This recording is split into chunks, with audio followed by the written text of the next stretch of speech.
সম্মানিত গ্রাহক, ইসলামী bank Bangladesh limited বাংলাদেশের বেসরকারি খাতে বৃহৎ একটি ব্যাংক। আজকের ভিডিওতে দেখাবো ইসলামী ব্যাংকের চেক সঠিকভাবে পূরণ করার পদ্ধতি। আপনার যদি ইসলামী ব্যাংকে অ্যাকাউন্ট থাকে তাহলে টাকা উত্তোলনের সময় প্রত্যেকবারে আপনাকে চেকটি সঠিকভাবে পূরণ করে দিতে হবে।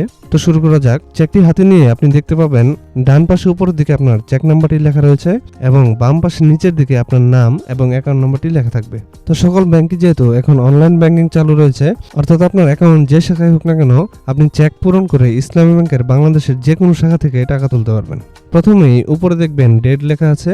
এখানে আপনি যেদিন টাকা তুলতে যাবেন সেদিনের তারিখটি লিখে দেবেন। তো আপনি এখানে যে তারিখটি লিখবেন এই তারিখের পরবর্তী 6 মাস পর্যন্ত এই চেকটি দিয়ে আপনি টাকা উত্তোলন করতে পারবেন। তো এখানে তারিখটি লিখে দিলাম। লেখার পর নিচে পেটুয়ের অংশে আপনি যদি চেকটি নিয়ে নিজে টাকা তুলতে যান সেক্ষেত্রে আপনি নিজ লিখবেন, অথবা এই চেকটি দিয়ে আপনি যদি অন্য কাউকে পাঠান, অর্থাৎ ধরুন আপনার ছোট ভাইকে এই চেকটি দিয়ে পাঠালেন যে টাকাটি তুলে নিয়ে আয়, সেক্ষেত্রে আপনার ছোট ভাইয়ের নামটি এখানে লিখে দেবেন। তো ধরে নিলাম আপনার চেক আপনি নিজে গিয়ে ব্যাংক থেকে টাকা তুলবেন, সেক্ষেত্রে এখানে নিজ লিখবেন। লেখার পর নিচে দেখুন দি সাম অফ টাকা, এখানে আপনি কত টাকা তুলবেন এটি কথায় লিখবেন। তো আপনি যদি 50,000 টাকা তুলেন এখানে লিখবেন 50,000 টাকা মাত্র।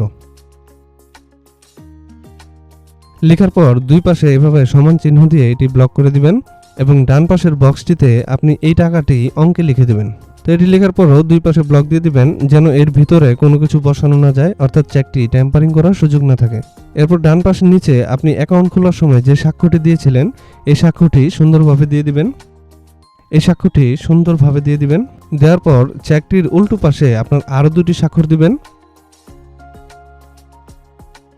নর্মালি এই স্বাক্ষরটি ব্যাংকে যে চেকটি প্লেস করবে তার হবে, অর্থাৎ আপনি যদি নিজে চেক নিয়ে যান সেক্ষেত্রে আপনি দুটি স্বাক্ষর দিবেন, অথবা আপনি যদি অন্য কাউকে দিয়ে পাঠান তাহলে সে পেছনে দুটি স্বাক্ষর দিবে। স্বাক্ষর দেওয়ার পর নিচের দিকে আপনার একটি সচল মোবাইল নাম্বার লিখে দিবেন।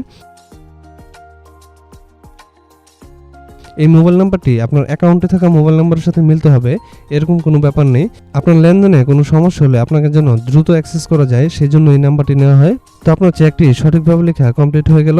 এখন দুটি গুরুত্বপূর্ণ তথ্য দিয়ে ভিডিওটি শেষ করব। আপনি চেকটি লেখার সময় যদি কোথাও ভুল করে ফেলেন, অর্থাৎ এখানে 50 লেখার সময় ধরুন আপনি একটি বানান ভুল করে ফেলেছেন, সেক্ষেত্রে এই শব্দটি কেটে তার পাশে সঠিক শব্দটি লিখে স্বাক্ষর করে দিলে আপনার এই চেকটি আপনি ইউজ করতে পারবেন। এছাড়াও ব্যাংক চেক আপনি বাংলা বা ইংরেজি যে কোনো ভাষায় লিখতে পারেন, কিন্তু খেয়াল রাখবেন এই দুটি ভাষা যেন এখানে মিক্সচার না হয়ে যায়। এবং আপনি যদি কোনো বাহককে দিয়ে আপনার চেক পাঠান সেক্ষেত্রে বাহকের এনআইডি কার্ডের ফটোকপিটি তার সাথে রাখতে বলবেন। তো সম্মানিত ভিউয়ার, এই ছিল আজকের আলোচনা। ব্যাংকিং রিলেটেড বিভিন্ন গুরুত্বপূর্ণ ভিডিও পেতে চ্যানেলটি সাবস্ক্রাইব করুন। দেখা হচ্ছে পরবর্তী কোনো ভিডিওতে। সে পর্যন্ত ভালো থাকবেন, সুস্থ থাকবেন। ধন্যবাদ।